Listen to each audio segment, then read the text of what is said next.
Undoubtedly, this is your election headquarters, and this afternoon, your election headquarters is brought to you by Petrosol, clean fuel in full quantity. CIM, that's the Chartered Institute of Management and Accountants, AICPA, together as the Association of Independent Certified Professional Accountants, and of course, the German Ozone Medical Center, Alternative Therapy, Dental Wellness, and Beauty. And we are starting from Ejoso in the Ashanti region because there is an election ongoing there. And already, the Electoral Commission officers, they are becoming victims of their circumstances. The EC has launched investigation into the conduct of 2 polling staff at Fumesua Pentecostal Church polling station in Ejoso, very close to Ejoso, after a video circulating online shows a man dropping an envelope on the table manned by EC presiding officer and ballot issuer, sparking concerns they may have been induced to alter the results of the ongoing polls. In response, the Electoral Commission has withdrawn the 2 temporary staff members involving pending further inquiry on the matter. On your screen now is a copy of that statement that the issue issued when the matter became very known. And according to the EC, the attention has been drawn to a video circulating on social media depicting one of the polling stations at the ongoing Ejoso constituency by-election. The polling station has been identified as the Fumesua Pentecost Church polling station, and the polling station number is referenced there. The video shows a gentleman approaching the table and dropping an envelope on the table manned by a presiding officer and a ballot issuer. The Electoral Commission has taken immediate steps and has withdrawn the 2 temporal staff whilst investigation takes place. The Commission upholds the principles and values of integrity, truth, and transparency. These values, according to the Electoral Commission, are reinforced during the training of all temporal staff. The Commission will not countenance acts that cast a slur on the integrity of the institution and will not hesitate to sanction officials who violate the law.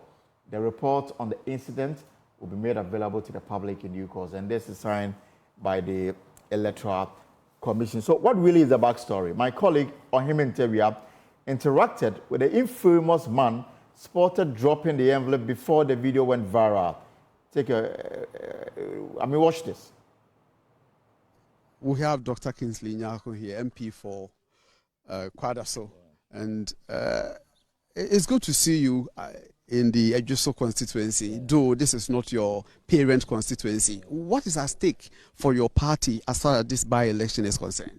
Okay, so, Ejoso is a traditional New Patriotic Party seat, and this constituency has produced some great MPs who were also ministers, like Honorable Kwasi Oseiche, who became Foreign Affairs Minister, our own brother and very good friend, John Kuba, who was Deputy Finance Minister, who passed on recently.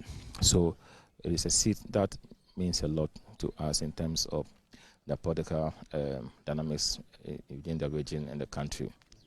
We've lost a very good friend and brother, very hardworking and diligent, somebody who had Ejoso, on his heart. I know the passion he had for the constituency is no more, and I think that we need to fight to get a suitable replacement for him, and that person is the one who is representing the New Political Party, lawyer Kwabena Boateng, and we know, the numbers in Parliament are been good. We can't afford to lose this seat. So we are doing everything possible to ensure that we win the seat to even honor the memory of our late brother. I don't think he'll be happy in his grave if we lose the seat to any other person other than we retaining the seat. So if you saw me here today, that's the reason. And going around, I've seen that the electorates, the constituents, they are willing to, vote massively for Kwabena Boateng, who is number 2 on the ballot. You said you're doing everything possible to win this seat. When you say everything possible, what exactly does this contain in the everything possible that you're doing? We are being diligent. We are working so hard. I've been in Ejoso for about 5 days or so. Working so hard to make sure that we win the seat. But don't forget that the opponent was once a member of the party and had been MP for 12 years. So he has footprints here. Okay, so it's not a case play. So that's why I'm saying that we are doing everything possible. We are being diligent. We are working hard, you know what I mean, to ensure that we retain the seat. So yeah, that's what I meant by saying that we'll do everything possible within every appropriate means. But surprisingly, you mentioned the opponent. Meanwhile, there are 6 people on the ballot who are contesting the elections today. So why do you single the former MP out as the only opponent when there are other 5 or 4 people involved? You know, I place my statement within the context. I said that he used to be a member of our party. He's no more. He used to be member of parliament for this whole constituency for 3 times 12 years. And you cannot assume that he doesn't have footprints here. Obviously, I mean, he will have. So we are not going to treat this election as any election. What we know is that we are doing everything possible around the clock to ensure that we win the seat. So you are not even afraid of the other, contestants, the CPPs, and then the RPGs, and then the other independent candidates. Your RPG, Kofi Paul wouldn't be happy if you say LPG. So I think that the contest, 6 candidates is between the 2 candidates. And we are convinced that our candidate, Gbande, is going to win. Honestly, I know God will reward our hard work. My brother, we work hard. Even though this is our safe seat, we've not left no stone unturned. We've done everything within our power, our might, to ensure that we win it. We win it. Small, just one question. Just so about to so what do we need today? Obakase. Just so about we TMP NPP Samanyoko. Mimondia, the German NPP Samanyoko say. So that's the Member of Parliament for Kwadaso in the Ashanti region, Dr. Kingsley Nyako.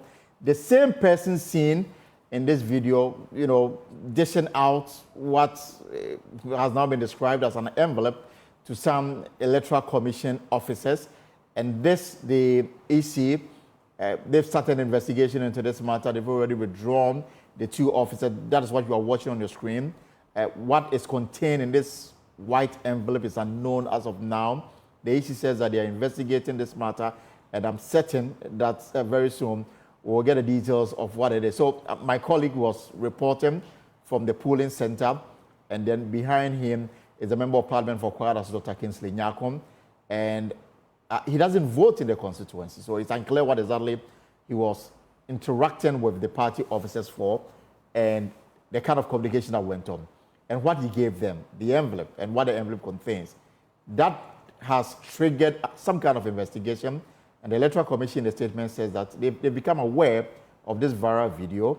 They've taken notice of it. The 2 electoral officers, they've been withdrawn from the polling center pending the outcome of their investigation. So their investigation will establish what is in the envelope, what was given to them by the Member of Parliament for Kwadaso, and then we'll get to understand it better. And we have more on this matter, which is developing pretty soon. But the former National Vice Chair of the NPP, Michael Omariwadie, has dismissed allegations of vote buying being leveled against him at Ejoso. Mr. Wadie, who is monitoring elections at the hometown of the independent candidate Kwabena Osuaduomen, was met with resistance from some youth for allegedly influencing electorates. Mr. Wadie spoke to Joy News at the Besiansi Primary School Polling Center. To some of the polling stations here within the Ejoso constituency. What have your observation been so far?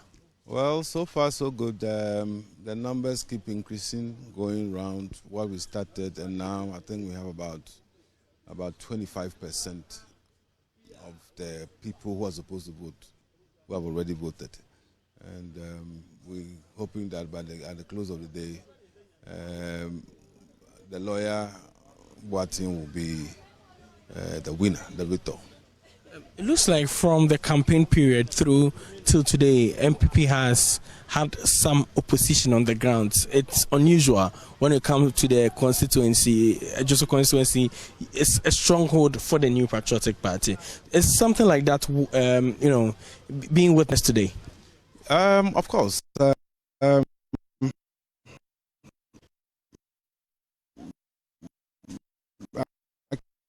keep saying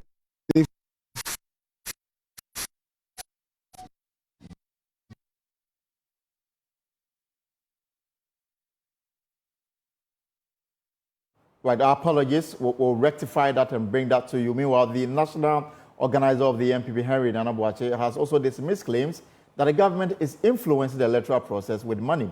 He says such claims are baseless.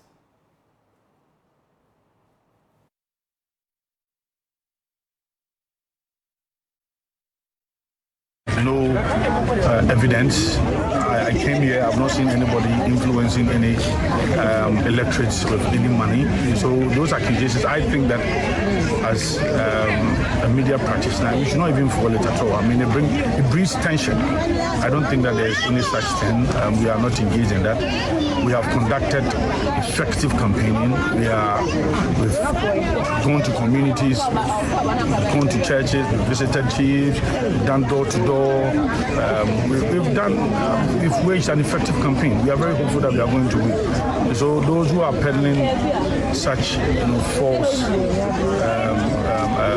narrative is not going to wash. We are very hopeful that we will emerge victorious. So this alleged influence, if you like, which is now beginning to mar what otherwise had been a peaceful exercise so far, with just an hour and some few minutes to go for election to come to a close, it's now beginning to develop even further. Now, the Electoral Commission, I brought you that statement that they issued, saying that they will be investigating this matter, but steps they've taken include the fact that they have withdrawn these officers, 2 of them, from the polling center to allow for some kind of investigation. Now, Ohemen Teria is with our sister station, Ishra FM, and he's been monitoring the process. Ohemen, what more can you report on this developing issue? And thanks for the opportunity to speak to us. It's rather unfortunate that the incident happened few minutes after you had left this polling station, because I was there with you. How do you feel that a polling station you visited in not less than 5 minutes, an incident of this nature was recorded there? As you are saying, I didn't witness what transpired. So somebody just sent the video to me. So in the video, you will see that somebody pulled a white something, whether it is an envelope, whether it is a handkerchief, whether it's a paper. It is not clear to that. And I think the attempt was to give it to the officer, but the officer did not pick. That was put on the table. So that's what we want to know, what has happened. So for the meantime, because of the election going on, if you want to do a lot of investigation, we even disorganize their voting. So we've asked the 2, you could see 2 of our officers were closer to the person who gave the passage, whatever it is. So we have asked them to stay aside for us to finish with the election. Then when we finish with the election, then we'll go into the issue and see what was it. Was it envelope? If it is an envelope, what was the content? What is it meant for?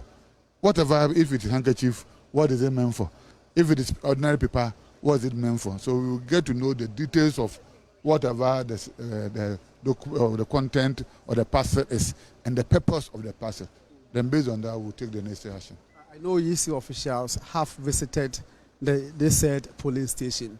What has been your initial understanding of events? Was it an envelope? Was it a handkerchief? Was it an ordinary paper that the officials were reluctant in picking or accepting from this man? I'm here to talk to those who went, but my understanding is that they went there just to ask them to stand aside for us to finish with the election. So later we'll get to know the details of it. Then what then happens to the electorates? Because we know these 2 officials were working. They were busy. We replace them with different set of people to do the work. We had a standby, so those people have moved in to take charge of the work. So the voting, we didn't want to create any scene there or to create any tension over there. So they have been asked to stand aside whilst we will continue with the work. When we finish, we'll do the next investigation and take the next action that should be taken. This is early days yet, but people are speculating that this could affect the credibility of today's exercise. As a director of elections for EC, do you see this having an impact or negative impact on today's exercise? If you watch the video, you captured it. If you look at it critically, the officers refused even to receive whatever was being offered to them. So I said, I don't know how this one will affect the integrity of the election. Is it because of that they are going to increase somebody's vote or deny somebody from the chance of voting? All these things will be avoided. That's why we ask them to stand aside. So to us, it doesn't have any effect on the integrity of the election. The belief is that maybe, I'm not speculating, that probably it was money that was exchanged hands. But yes, but if for instance, it comes out to be money, and people will assume that maybe there are many other officials who have been compromised, who are, yes, I'm speculating. So you are saying that there is no way this could affect the credibility of the election, but people assume that if, for instance, it was money that was being exchanged, it's likely to affect the credibility because... If it is even money, and it happened at that particular center, and as I said, if you watch the video very well, the people, they were not ready to receive whatever the parcel was. So it was dropped on the table, right? So for now, we shouldn't crucify them till we do the investigation and get to the root of it. Because clearly, if you watch, you captured it, you have a look at it. The parcel was being given to them, and the people were not ready to take it. So it was dropped on the table. When it was there, who took it? Now, we don't know. Whether the man even went back to pick it, then because that portion did not appear in the camera. So let's wait and do the investigation, and we'll see what we do. You seem to feel so proud about these officers for not accepting, like not taking it directly from the man. Is it your position? For now, don't draw conclusions. In the video, they refuse to receive it, right? But what happens after you have left? I wouldn't know. That's what I'm saying. So the investigation will show whether, as they refuse to receive it, they didn't take it and the man took it back. I wouldn't know. Right? If they went back and took it too, then it has also its own implication. So let's wait. We shouldn't crucify anybody. Let's get to the root of it. Once we have done the investigation, then we'll know what was it. Did they take it or the giver took it back? All these things will come up. Then based on that, we'll draw our conclusions and take the necessary primitive measures if need be. How long will these investigations take? We have, during the election, we'll finish today and we'll go there. If we have to even give it to the police to investigate, they will do that. So the commission will take the necessary step to clear the system. So is it to say that you want to involve police in this investigation? I'm saying that we will do the investigation based on the initial thing that we will get. If we need to bring in the police, we will do so. For Asamba, right, so that's my colleague Ohiminte. We are interacting with the Director of Electoral Services, Dr. Sribu Kweku, saying that they are going to investigate this matter. Even if they have to involve the police, they will involve the police. But what the steps they've taken include the fact that they have asked these electoral officers to step aside. They brought in new people to man the Fumesia polling center because of the matter involving the Member of Parliament for Kwara. So whatever he gave them is unclear as of now. But what is established is that some emblem may have exchanged hands. The content we don't know. And that is what the investigation will unravel. We'll get to understand this even more and pick reaction from watchers of this parliamentary by-election, including the stakeholders, those who are contesting the election, and those who have interest in it. But what exactly is happening on the ground? We just an hour and few minutes for polls to come to a close. Let me bring in Nana Boachi Yadom. Nana Boachi Yadom is with our partners, with our sister station Love FM. We'll also be speaking to political scientist Dr. Asa Asante and Mustafa Gbande, the Deputy General Secretary of the NDC, on their initial, observations so far. Nana Boachi Yadom, I mean, where you are, what can you report with just an hour and some 40 minutes for polls to come to a close? Well, Elton, the process has been smooth where I am. I am currently at the Fumesta polling center, where the process started at exactly 7 a.m., just like all the polling centers that we have visited so far. The process has been smooth. The only issue is the voter turnout, which has been very, very poor. The EC says that they are holding on, expecting a lot of people to come in and cast their vote as it's left with an hour and some few minutes to end polls. So generally, from where I am and other places that I have visited, the process has been smooth. One thing is that we did visit Bonre. There's a Bonre Senior High School, there's a polling station there earlier when some supporters of the independent candidate, Kwabena Usui, were alleging that the NPP was influencing votes with money. We did speak to some of them. They were raising concerns about the huge amount of money being given to some of these voters to go and cast their votes for the NPP's candidate. It led to some few misunderstandings over there, but the police were swift about the matter. They dealt with it, and then they made sure that peace was restored. We did speak to the NPP national organizer, where he also denied such allegations. Aside that, at Fumesta here, the NDC supporters came in to throw their weight behind the independent candidate, Kwabena Owusu-Aduonum. That also brought in some form of tension, which led to NPP supporters chasing them out, calling them names to move out of the contest because they are not having any candidate in. And so they were asking why the NDC supporters will come in to throw their weight behind Kwabena Owusu-Aduonum, who is contesting as an independent candidate. This brought in some kind of misunderstanding here. The NDC supporters also said that they also have the right to choose whoever they want. And so going in or calling people to come and vote for Aduonum is also their right. That led to the little misunderstanding here at Fumesta. The police were swift about the matter as well. They dealt with it. And as I speak to you, everything has been peaceful. But Nana, since you say you are reporting from Fumesta, is this the same place this envelope exchange hands? And what is the mood there? Well, exactly. This is exactly where the envelope incident happened.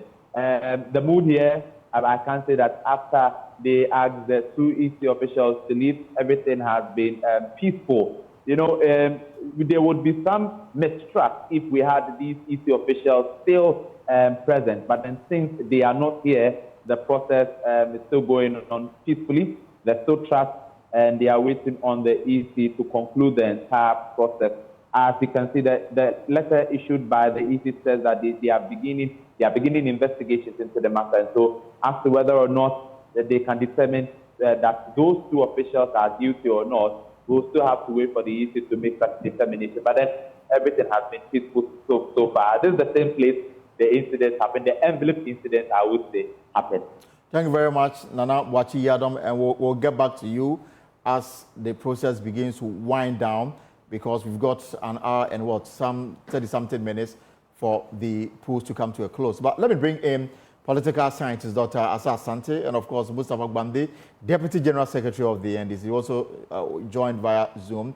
Dr. Asante, I mean, the process started in the morning. It was peaceful, characterized by low voter turnout, and then this matter of the envelope. Your initial comments on how far things have turned out for you. Good afternoon to you and your viewers. I think so far what we have seen, apart from this envelope incident, has been very peaceful, and that is how every election ought to be. It is not, a do or die affair. It's an expression of ideas and how far you have worked and served your people, so that they either reward you or throw you away. But so far what we have seen and we've heard from the place, it's cool. It's still voting is on, and the process peaceful.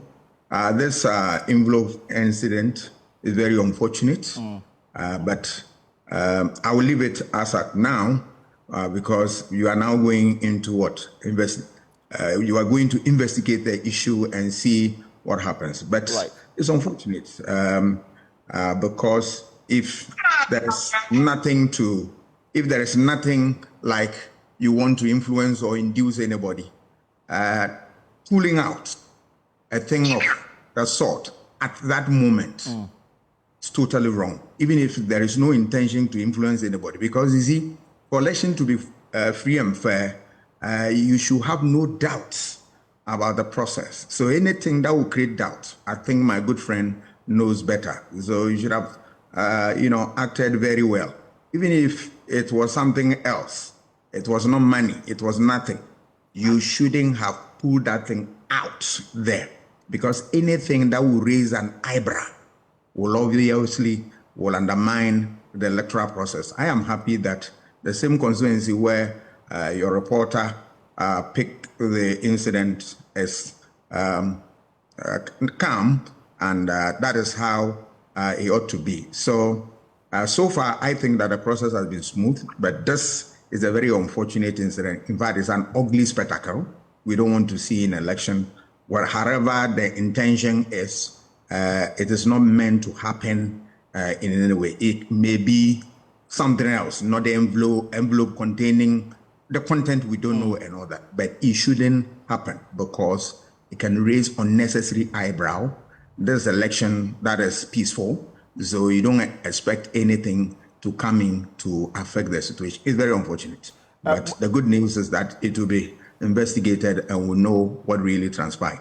Let me bring in the Deputy General Secretary of the NDC, Mustafa Gbande. Mustafa, let me pick your initial talks on how far the voting is gone or has gone for you, and then the other matter that is beginning to mar the beauty of the parliamentary by-election at Ejuso. Thank you very much, and good afternoon to our respected scientists on the other side and your listeners. I think that my initial comments will be that the by-election demonstrates a vote of no confidence in the NPP, first and foremost. Number two, it further exposes the need for a round-table conversation about how Electoral Commission should prepare for the election ahead. What it simply means, beyond the suspicion, is that people can go to voting centers and begin to share envelopes, and people will subsequently receive those envelopes. But for Joy News, this would have been a criminality that is going down the drains against the blind side of all Ghanaians to go and effect or perpetuate some suspected electoral fraud or compromise. And so there's a need for us all to have a roundtable conversation to strengthen the Electoral Commission to be well prepared for the 2024 election, because ideally, this is a very chaotic situation that can raise a lot of disorder at voting centers when it is not done by an ordinary Ghanaian, but a sitting member of parliament. So I was surprised why the Electoral Commission captured in their letter, they're saying that he is some person. He is not some person. He is a member of parliament for Kwadaso who is doing that. Number two, the fact that NDC didn't participate in this election, but even in the stronghold of the NPP, they are struggling to win a by-election, demonstrates that Ghanaians, first of all, have lost confidence in this government. It's a lesson for all appointees within this government to know that they need to be wise in terms of how they want to spend on election. And they need to hurriedly start packing their things gradually, because what is coming in December will not be good for the NPP. And again, in their stronghold, it's quite insane that in the stronghold of the NPP, we have projected an apathy level of a 52% or a 50%. And the voter turnout is relatively very low. It defeats the scientific proposition that when your government is in power, your strongholds are likely to be happy. What these synopses mean is that even in the NPP stronghold, the people have not still seen the impact of the government. Until this by-election, there was no single monumental project in the Ejuso constituency that the NPP can pinpoint that it's impacting the lives of the people, in as much as that is their stronghold. But beyond that, we have also seen the president touring the place with a standby generator by ECG, helping the president to escape Dumsor. What it means is that the reality of our energy crisis have come, and that you will expect an honest government to want to own up to the problem, responsibly sit with stakeholders, and find lasting solutions. Even though they have 8 months, they can still do something because they have subsequent elections apart from 2024 to contest. This is not the end of our lives or elections. And so the NPP will want to give themselves some future credibility to be able to contest for election by ensuring that the current energy crisis is really confronted. Right. So, Mustafa, the Electoral Commission have taken steps, including if you like, the suspension of the 2 electoral officers involved in this, white envelope exchange. And they say that they are investigating, even if they have to involve the police, they will do so. I mean, you have to give it to them that they've been very proactive in dealing with this matter once and for all. Are you not happy with the way they've gone about it? I would assume that because the police are so busy, and of course, let's congratulate the police regime. Beyond the little skirmishes, I am told that they have deployed 5 policemen per polling station. What that means is that beyond that, the remedy for suspected bribery is not administrative. It is purely a criminal matter.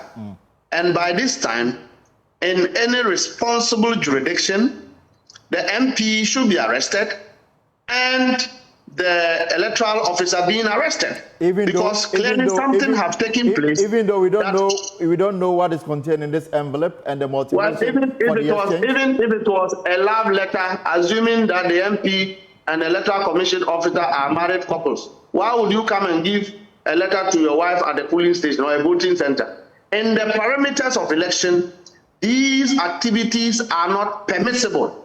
They did so within the perimeter of voting, and that there is nothing that can remedy the situation other than criminal investigation. First of all, arresting the said MP, unethical politician, and also arresting the partial receiver of that envelope. That will be the first step that should be taken.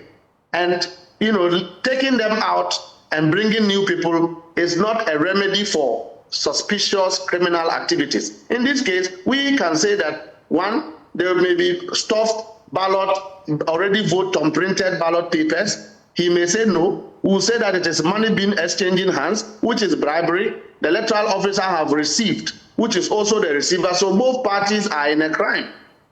Even if it is not money and it is any other thing, why are the perimeter of voting? And so clearly, it affects the credibility and reputation of the exercise that is ongoing, which warrants a criminal arrest. I will come back so I will spare the police, hoping that when they return by tomorrow, these unscrupulous member of parliament should be arrested. I'll come back to ask you about claims that even though the NDC officially is not participating in this parliamentary by-election, the claim is that you are supporting and helping one of the independent candidates, Kwabena Osu-Aduome, to win the seat. I'll seek your reaction on that. But Dr. Asante, the EC was swift in responding to this matter, took steps to suspend the electoral officers. I mean, to what extent does this guarantee the credibility of the exercise today? A difficult one, because you don't know what goes on in the minds of people. Maybe the intention is not to induce anybody, but you see, the act in public full glare of cameras and all that creates the problem, right? But the EC's response was very swift. That has brought hope to the people, and that all is not lost. Let's forge ahead and then continue to urge our people to go and vote massively for whoever is the preferred candidate for that type of people, the group of people there. So I believe that we will want to wait.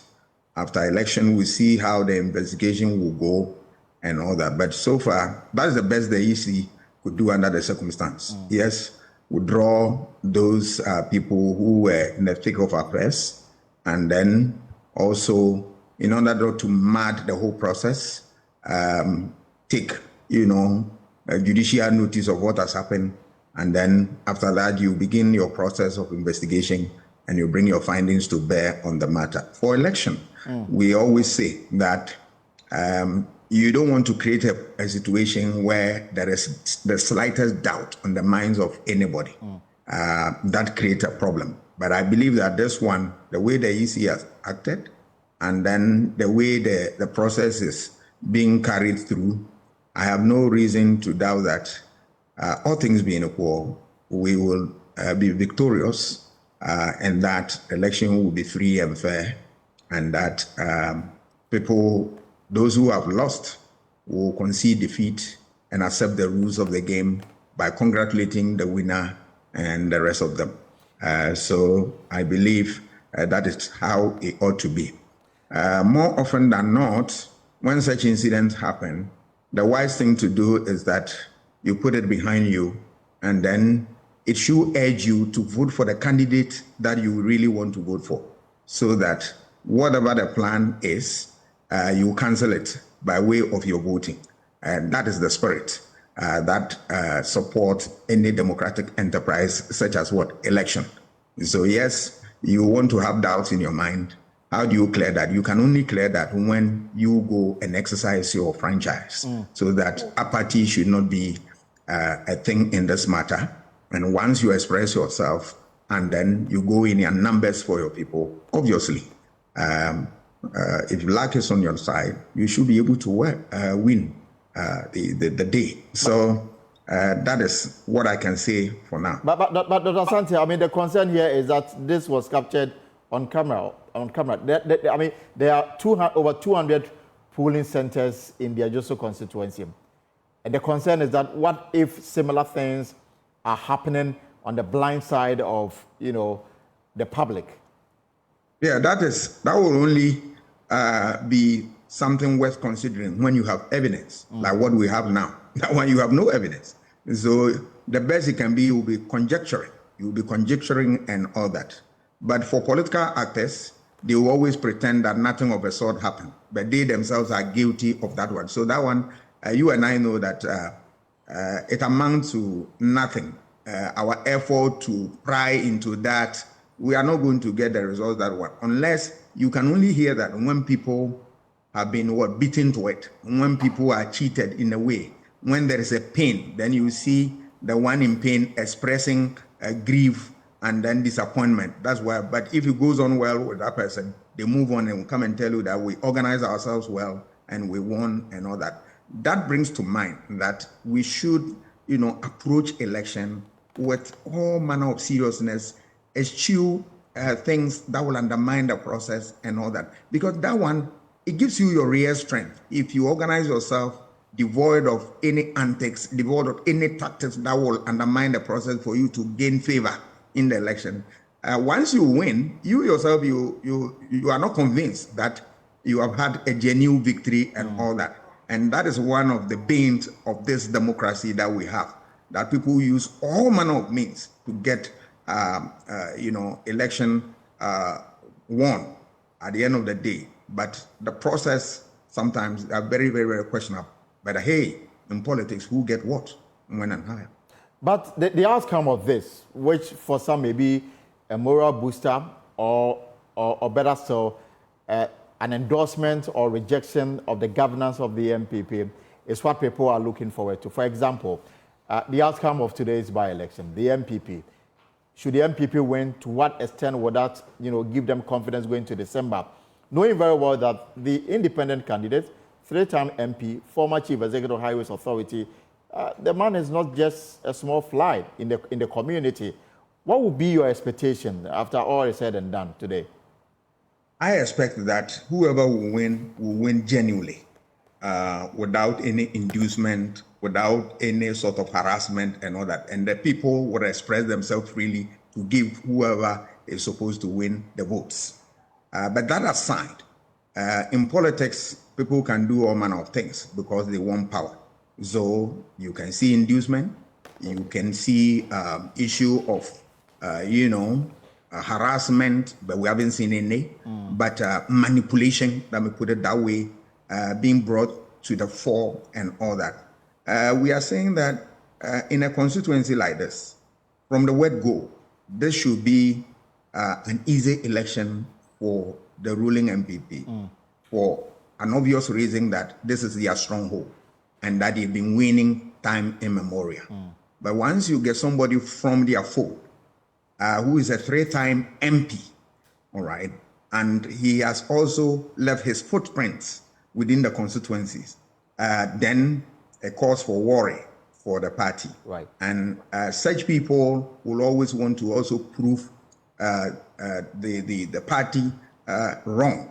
So they will do their homework and make sure that they face them boot for boot. And that is exactly what is playing out. If you look at elections in Ashanti region and strongholds, they are guided by what we call the dominant party model. People vote based on what? The dominance of the political party. That is what exists in that stronghold of theirs. Right. They vote irrespective of message or whatever. But there is also the other bit of it, what we call the rational choice. What do we derive from voting? All right. We derive what? Certain benefit. We get roads fixed, we get this and other. When people consider that and they consider policies, program of whoever is the MP in that area, then it becomes what? A divided contest. That is what we see now. Rational choice versus dominant party model, which is playing out here. So who wins?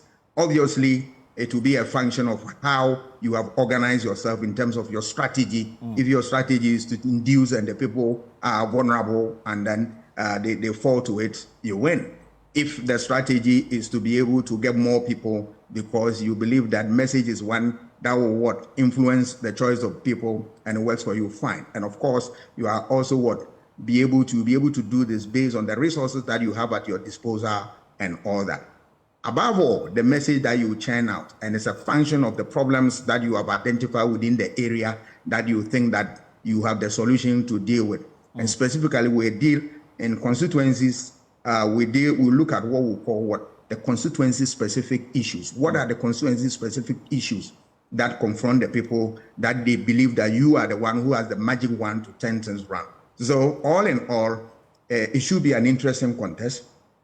And that it is a party with a tradition and with everything against an independent member who was hitherto a member of the party, a 3-time MP and a former deputy minister and all that. So it's going to be a tough one if we don't see inducement, harassment, intimidation, and manipulation. We believe that it should be a good contest. But that one, if the NPP is to lose that one, then there is a problem because obviously it will play out in Parliament that they are minority in Parliament, even though there's they are the ruling government. Absolutely. If they win, then it tells you that yes, they still have that constituency in their hand. It is under their thumb and all that. But the margin will also tell a story. If the margin is that wide, then it tells you that they are still in control of the constituency. If it is very light, then it tells you that they should be worried about the months ahead because anything can happen. Then it also energizes the NDC to tell you that, look, we'll come with a bang and change the status quo. Right. Thank you very much, Dr. Asante, for sharing these thoughts with us this afternoon on the pause. Let me bring in Mustafa Gbande, Deputy General Secretary of the NDC. Mustafa, I mean, for you should be having a good time, relaxing, possibly enjoying some nice meal this afternoon, knowing very well that you have no stake in what is going on at Ejuso. We have a serious stake in what is going on because the Electoral Commission that is going to be the referee of the 2020 election is doing a mock exam. This is a mock exam for the Electoral Commission. It tests the preparedness of the Electoral Commission for 2024, and already we have seen some potential likelihood of the tendencies of people collecting bribes. Again, the NDC didn't film a candidate, but we have some voters in that constituency who will obviously vote, and they should not vote for the NPP candidate because these guys are the source of the problem of every Ghanaian. Ghanaians who are hungry, Ghanaians who are broke, Ghanaians who are crying, Ghanaians whose businesses are collapsed. President Akufo-Addo is responsible. So who has the party advised them to vote for? Well, I'm just saying that they are Ghanaians, they will vote, but they should obviously not vote for President Akufo-Addo. In fact, even in the by-election of his late Deputy Minister of Finance, both the Vice President and the President were in white dress. And for me, it is despicable and lack of sensitivity to a lost one, if really he was a Deputy Minister under this government. And so people should demonstrate that level of disenchantment against the NPP and against President Akufo-Addo in that election. The claim is and that so we we are behind monitoring the process. The claim is that the NDC is solidly behind Kwabena Owusu-Aduomi, the independent candidate. We are certainly not in support of the NPP, but we didn't participate in the election. And again, it is a factual presentation to state that we have supporters in that constituency who are Ghanaians and at this moment have a right to vote, and they will certainly vote for a choice. And that choice is the one that they will vote for. Whether the person wins or not, they will vote for a choice. We are not involved in it, but... Connection to Mustafa Gbande is beginning to act up. We'll see if we can re-establish.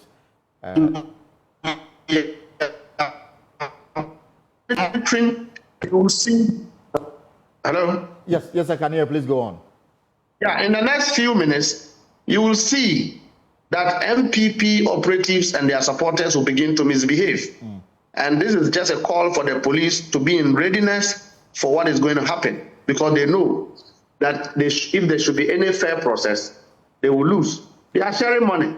And so as we speak, some supporters of the NPP have not voted because they know that the people will take the money and not vote for the NPP candidate. So they say, go and vote before you come for the money. The voters too are saying, we will not vote until we collect the money. So by and large, that is also going to increase the apathy against the NPP. Whichever way they look at it, it's a struggling election for President Akufo-Addo. It's a struggling election for the NPP, an election that they should have 100% to win, an election that they should win easily because that is their stronghold. But because of mismanagement, because of corruption, they are looking for the NDC's head because they want to come and lord over us to say that we supported their own deputy minister. We didn't. We are not. The guy is a tough politician. He's giving President Akufo-Addo for a run for his stolen money. He's giving the NPP for a run of their stolen money. And that is what is manifesting on the ground. So, I will ask if they will have the same amount of money to share for the people of Ghana. We will be happy because people will take the money, but they will vote with conscience. So it is your expectation that the NPP will lose? This has been their stronghold since 1992. It is my expectation that they will lose, but I don't think that it should be that bad. I think that the position that they want, they won't get because Ghanaians don't believe them. The people of Ejuso are very angry. Of course, I expect that the exercise should be very fair. The exercise should be very transparent. And the NDC would expect that the Electoral Commission will perform professionally and credibly besides all the shortfalls that have occurred, because these will impact, again, the credibility and image of the Electoral Commission going into the 2024 election. So this is dress rehearsal into the 2024 election. So whatever happens here would have some impact on the 2024 election. We are looking forward for polls to come to an end. Certainly, there is high apathy against the NPP in their own stronghold, and even the fact that they are in government. Certainly, the independent candidate will pull a lot of votes, representing high level of disenchantments against corruption, refusal to be compromised, people voting by conscience and saying enough is enough. You are using the people of Ashanti and misbehaving in government. So Ashanti region is not a hub for corruption, is not a hub for political nonsense, is not a hub for lazy politicians in power. Clearly, again, is going to represent the fact that they have not done anything in the Ejuso which will impact on the lives of the people. Thank you very much, Mustafa. Let me give Dr. Asante the final word on this matter. So, Doctor, we have the main election coming up in December. Should this serve as a dress rehearsal in terms of how the Electoral Commission will conduct itself, the police, the various political parties, the electorates, as we look forward to December? Should this be the grounds as we prepare for the big day? As for Electoral Commission, it must always be on its toes, given the task which is ahead. It cannot avoid to let its guard down. No, because this is a process that, this is a body mandated by law to be able to manage all its processes to its final conclusion. So they have no choice than to live up to expectation. So anything of this nature, quickly they come to rescue and then make sure that you create an atmosphere that will engender confidence in the process. That will also put to rest all the issues that confront the whole process. And at the end of the day, you bring smiles on this, the faces of people. That is the whole essence of the election management body, such as the Electoral Commission. So they must be battle ready and then make sure that all these things will not repeat when we get to 2024 December 7, because that one, the numbers involved, you and I know, is so huge, and the responsibility is so high,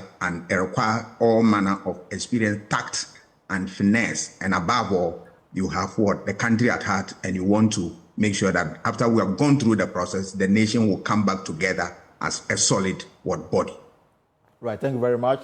Dr. Sasante with the Political Science Department of the University of Ghana, and of course also heard the NDC Deputy General Secretary, Mustafa Gbande. We are still keeping an eye on this issue at Ejuso. The election is just an hour and few minutes away, and then counting will start. And of course, the issue about the two officers suspended, the EC says that they will have to involve the police if they have to. They've started their own investigation. Whatever is contained in this envelope is unknown as of now. What is clear that some exchange took place, and that is what the Electoral Commission is investigating. This is the pause. Here on Joy News with me, Elton, but we'll take a short break and return with more on your favorite TV station. Welcome back to the pause here on Joy News with me, Elton Brobe. We are still keeping an eye on the Ejuso Parliamentary by-election, which is just an hour away from closing, and then the sorting and the counting will begin. The developing or the breaking news is that the Electoral Commission has taken some steps, including the suspension of two officers for allegedly taking some or accepting a white envelope from the Member of Parliament for Kwadas, Dr. Clinton Nyakum. It's unclear what is contained in this envelope. The AC says they are investigating this matter. It may involve the police if they have to. We brought you that interview with the EC Director of Electoral Services, Dr. Sriwo Kweku. We'll also go back to the constituency, get a reaction from the NPP as well. But for now, President Akufo-Addo is urging naval chiefs and other top maritime security experts to work together and share intelligence that will help clamp down on terrorism, piracy, kidnapping, and other threats. Speaking at the African Maritime Forces Summit and Naval Infantry Leaders Symposium at the Campixi Hotel here in Accra, is that through collaboration, threats such as piracy and armed robbery at sea have been sufficiently suppressed. Today, piracy and armed robbery at sea, which are the most visible symptoms of insecurity in the Gulf of Guinea, have, as a result of the coordination of efforts of the Nigerian, Ghanaian, and other navies, been appreciably suppressed, but still remain important threats to national and regional maritime activities. Aside these major threats, there are increasing numbers of other incidents occurring in the territorial and international waters across the entire African continent.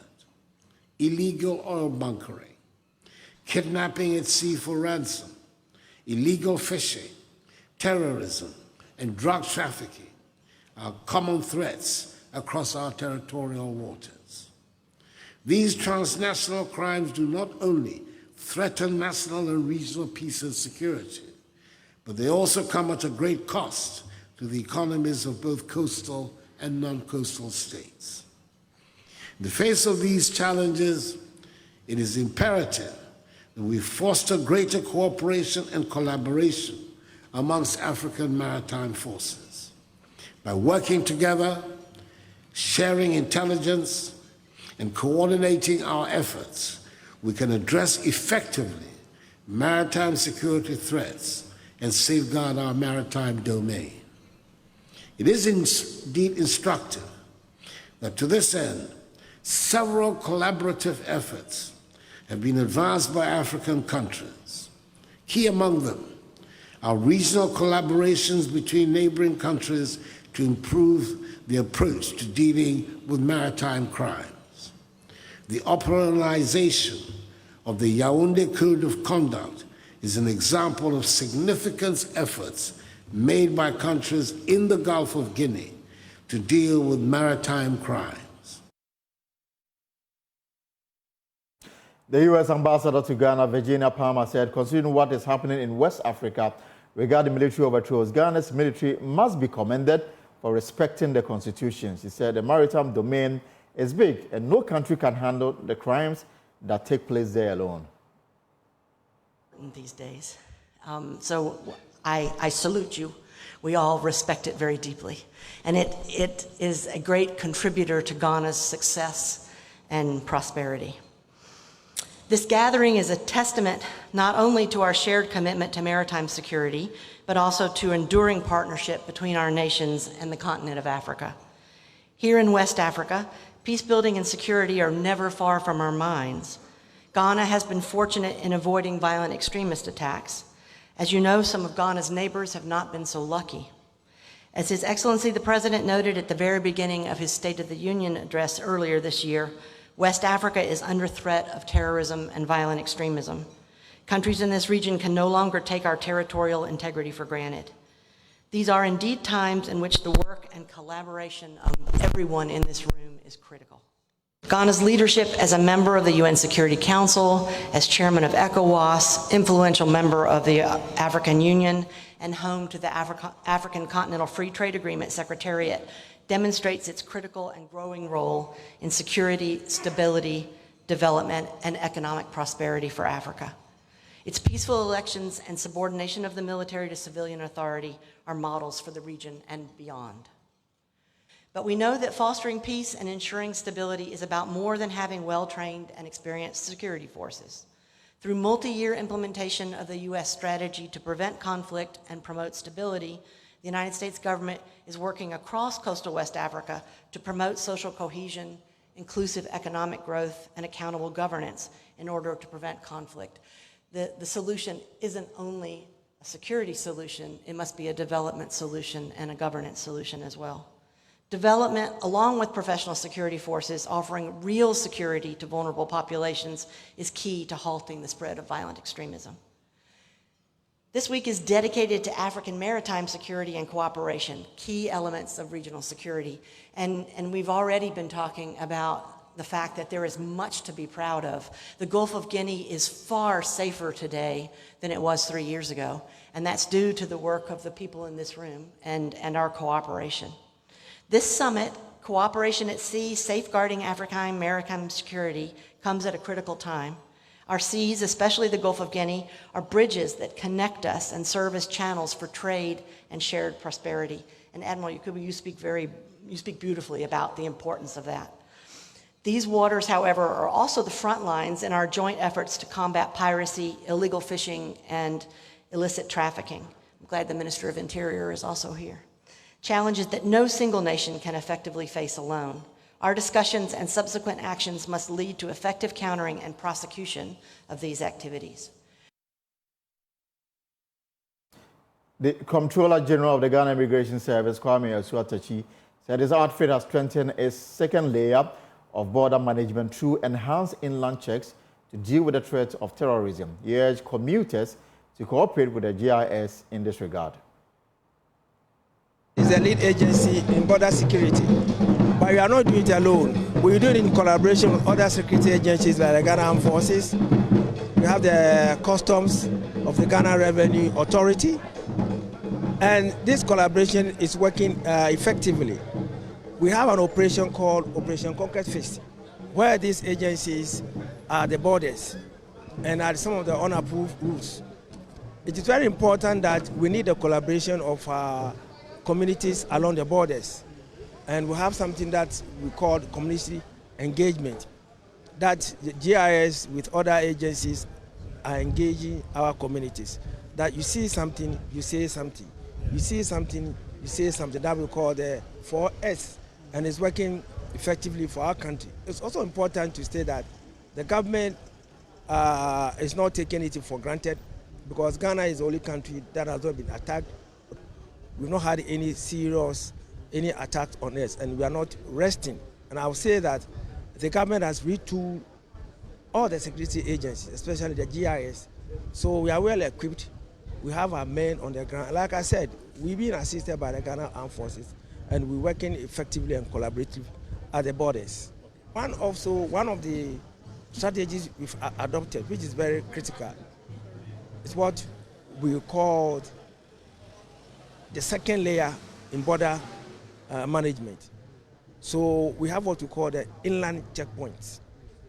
So those who have been traveling from the borders, coming from the north, you will find that you have immigration officers sometimes with the police doing all these checks. And we need to advise Ghanaians and plead with them to exercise a bit of patience when our officers stop these vehicles to do search, ask them questions. It's for their own safety and the safety of this country. So not that the officers will harass them or harassing them. If any passenger feels that an immigration officer is harassing or harassed, we have our name tags of the officers, and it is mandatory that every immigration officer should have his or her name tag affixed to their uniform, so that you can make a complaint, you can report to the nearest immigration officer about an attitude of immigration officer towards you. So it's very critical that this inland checkpoint is also playing a part in our border security. And we're asking Ghanaians, like I'm saying again, to exercise a bit of conscience, not complain that why we stopped this vehicle, why are you searching us? It shouldn't take more than 10, 15 minutes. And it's for your own safety, because you don't know that there is a terrorist on the vehicle, because we have a lot of unapproved roads, and they may have passed somewhere that we will not have seen them. So we are also appealing to Ghanaians to also assist the Ghana Immigration Service and other security agencies in fighting this terrorism. Well, the commander of the U.S. Naval Forces in Africa, Admiral Stowers Munch, said more collaborations are needed to deal with maritime threats. As an example of these real security threats, IUFF plunders shared marine resources, jeopardizes the delicate balance of ocean ecosystems, and steals from the very communities that depend on these resources. In February, the Pew Charitable Trust said that unreported fishing in West Africa alone cost the region $1 billion in 2023. Coercive states and criminal syndicates, who in turn directly harm the future prosperity of Africa, finance this illegal fishing. Not only are the stolen fish lost economic gains, but they are also a lost source of nutrition at a time when food insecurity is high because of the ongoing war in Ukraine. Lack of prosperity and hunger drives instability, which threatens regional development efforts and weakens state security. To ensure Africa's resilient future, we will work together to protect the blue economy. Our forces commit to being equal partners to achieve this. And again, this is your election headquarters. We'll also take you back to Ejoso for the very latest of the parliamentary by-election. We count down to the end of polls and then the sorting and the counting of the ballot. But let's move to some other stories now, because there's a strong push to reconstitute the committees of parliament to allow a minority MP chair the Government Assurances Committee. The committee tracks promises made by ministers on the floor of the House and reports on implementation of these promises. The new standing orders require that the committee is chaired by an MP not belonging to the party forming the government. However, since Parliament is yet to reconstitute the new committees in line with these orders, the committee is still chaired by the majority member of Parliament for Yendi Farouk Aliu Mahama. Energy Minister Matthew Poku Prempeh was expected to appear before the committee but pulled out at the last minute, informing the committee he was traveling. A member of the committee, Andrew Dawe Chiwete, says the ministers will take the committee seriously if a strong opposition chairs it. Is the committee probably leadership that have to step up their game, because ideally, the committee should be chaired by a member in opposition, not a member in government. You know how difficult it is for us to do politics in Ghana. A member in government chairing the committee feels that, oh, that's my party member. The minister, I belong to the same party with the minister. And so if I become so hard on the minister to look like I'm pulling my own minister down. We have a very bad thinking about the committee. People have wrong perception about the committee. The Government Assurance Committee is not a witch-hunting committee. It is a committee that rather puts the government on its toes to ensure that government works to satisfy Ghanaians who put them there. And so for me, I think we rather need to give more education to let ministers understand that the committee is supposed to be a committee that helps them work. I remember one time I engaged one of the ministers, and that minister said, well, that was not his fault. He was not getting releases from the finance minister. And so this is a committee that will give you the opportunity to tell your story. So I think we should rather let people understand that it is important for them to take whatever the Government Assurance Committee do. It's important for them to see the committee as a committee that is rather helping them project what they do. The committee members also expressed disappointment that the energy minister did not appear before the committee, as would have been an opportunity to press him on the current energy crisis. I just got information from our ranking and the chairman that the minister will be appearing before the committee on Friday morning. And so I believe my chairman, I believe in my ranking, we'll wait for him to appear.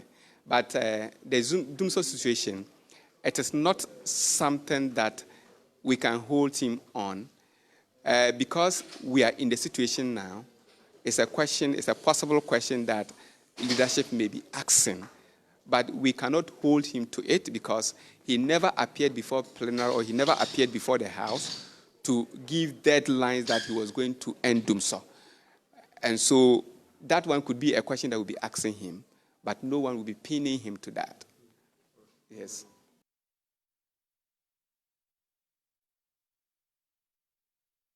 This is a pause now. Let's do some field exhibition, because in the Jamestown community, the nest of fishermen catch plastic waste instead of fish, a distressing situation in a once thriving fishing community. Years of plastic deposit from various collective points have turned the sea into a dumping ground, depleting marine life and devastating the livelihoods of fishermen. Mami Esinyamiche Thompson has more in today's edition of Field Exhibition.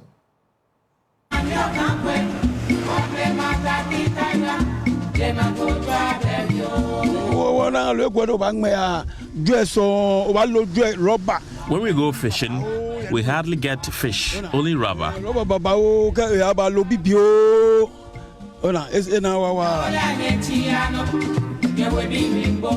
Ni Ajiman, a seasoned fisherman, stands on the Jamestown shore and happy as he examines his measurable catch. His nets, again, filled with plastic waste. I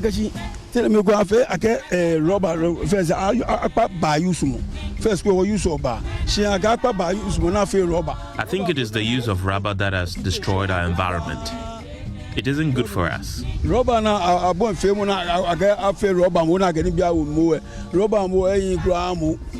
Jamestown, once a thriving fishing community, is now a landing site of plastic filth and waste clothes. The 55-year-old has fished here for more than 17 years. He fears the state of the sea is not only threatening their livelihood, but depleting the sea of livestock. The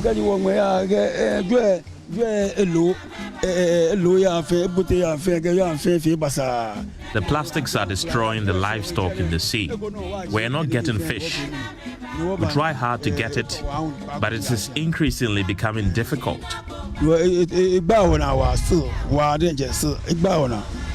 Speaking in despair, Ajiman is sad the waste has destroyed the seafront and the coastline as well.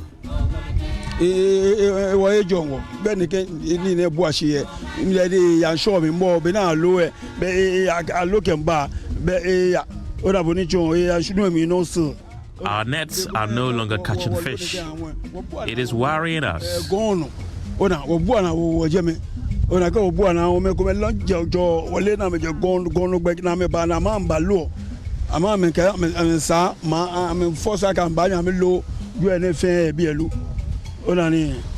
Fishmongers are equally worried about the situation. The development is destroying their trade. Dede comes to the shore in hopes of getting her pan filled with fish. But after hours of anticipation, she is disappointed. By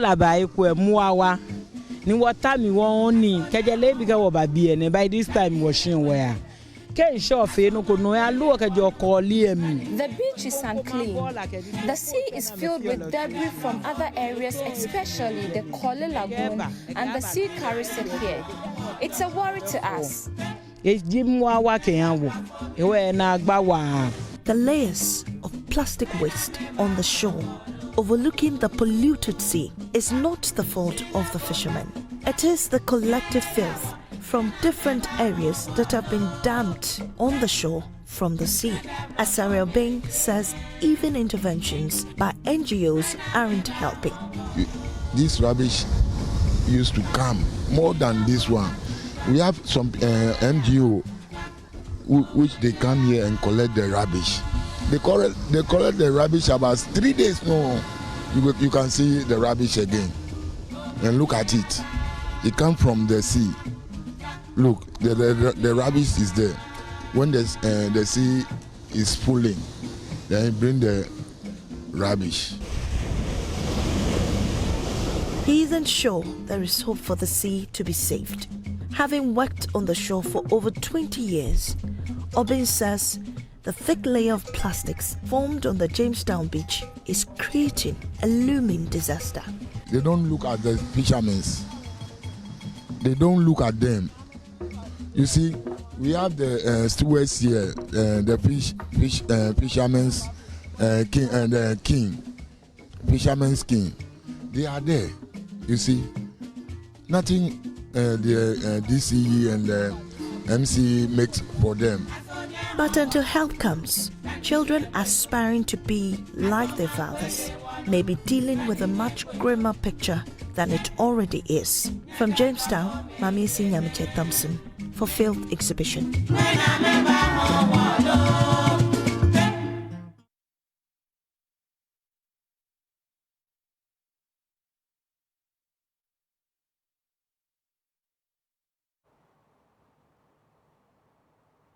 This is the pulse here on Joy News. We'll take a short break and return with more.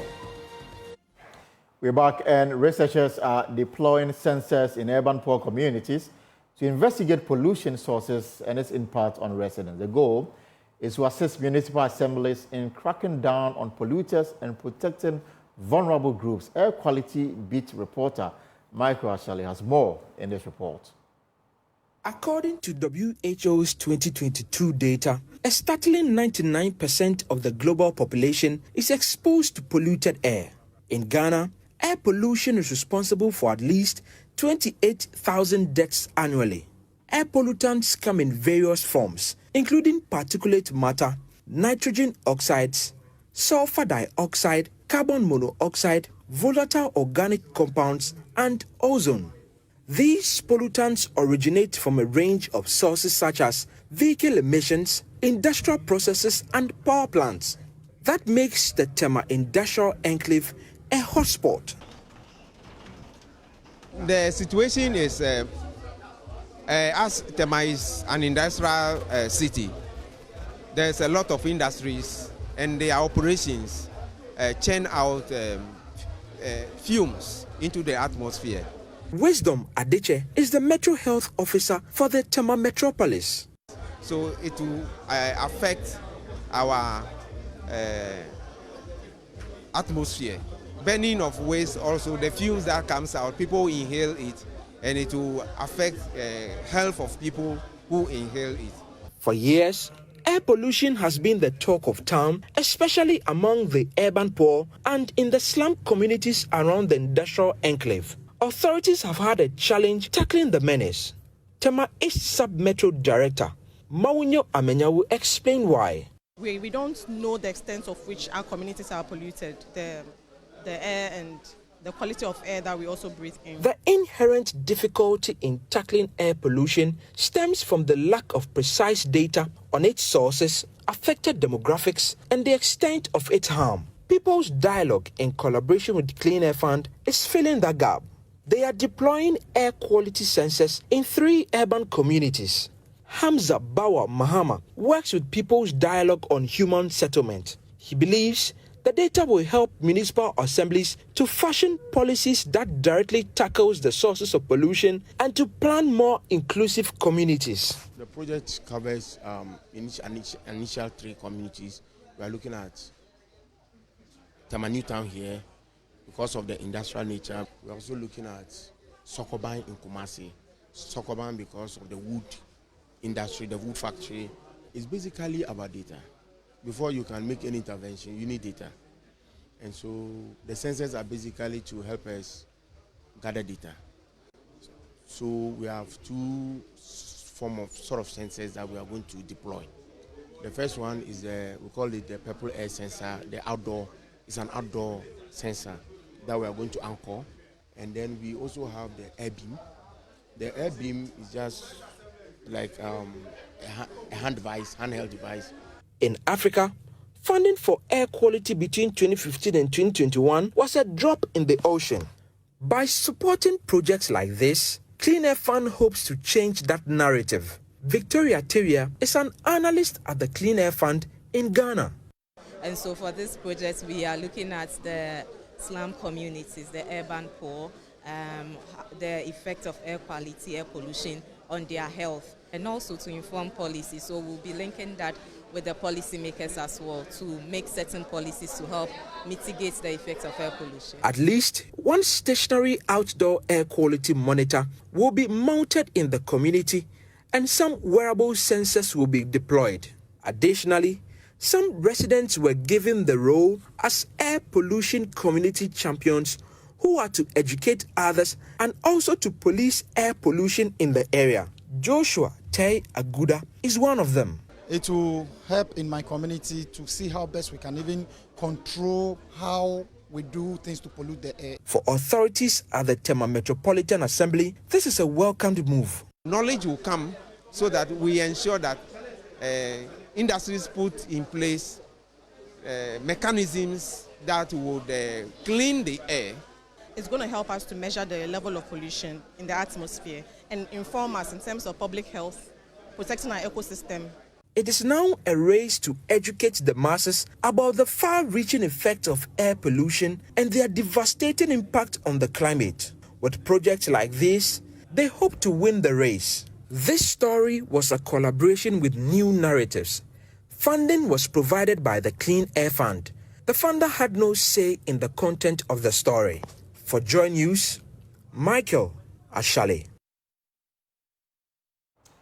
And that's our show for today, but the countdown is on. 30 more minutes for the people of Ejuso to decide who they want represent them in Parliament. And we've got a show coming your way at 5 is the results show with Evans Mensah, Winston Amwa, and of course Raymond Alquap. But for more stories, log on to our website, myjoyonline.com. Some of the stories on myjoyonline.com. Ejuso by-election, EC withdraws 2 temporary staff over suspected bribery caught on camera. EC by-election, don't condemn EC officials before content of, bribe in inverted commas envelope is established. That's according to Tashiwo Kweku, and we brought you that interview. Folks, my name is Elton Brobe. You have a great evening, and stay tuned in to your election headquarters because we've got something great coming your way from 5 p.m. so we know the winner of the parliamentary by-election at Ejuso. Have a good evening.